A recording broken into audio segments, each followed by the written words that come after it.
The Metaverse, an interactive online world where people communicate through their avatars. Something already familiar to people who play online games. Proponents of the Metaverse say virtual reality will be the next leap forward and turn the video game experience from this to this. Watching a music concert online could go from this to this. Online shopping could become more interactive too. Even the way we work could change, from a 2D online meeting to sitting in a 3D space with your colleagues.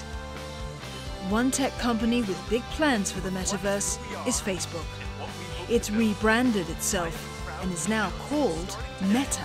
Our company is now Meta. So our vision for the Metaverse is to reach 1 billion people in the next decade. And this is not going to be something that is built by Meta.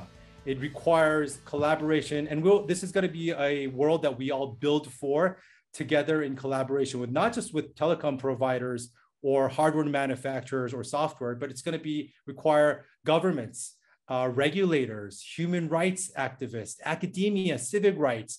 And we invite all parties to help us do this so we can build this Metaverse in a very responsive way.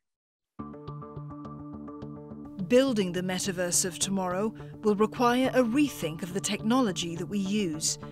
Right now, many of us access the internet using our mobiles.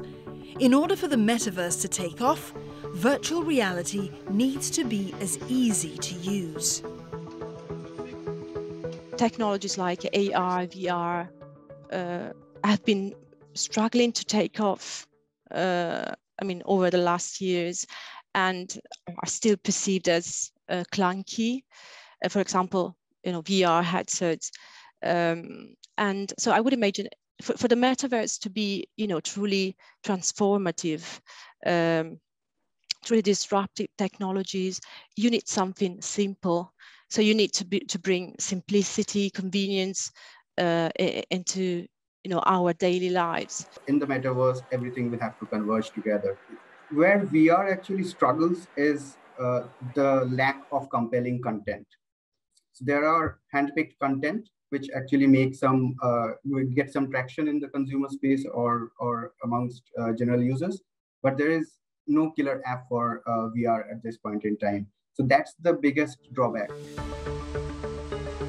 In order to get such quality content, the system needs to be able to work together with other systems. This allows app developers and content creators to exchange and consume data together. In real life, if I buy sunglasses at a city, I would expect that I can wear that sunglasses in other places, right?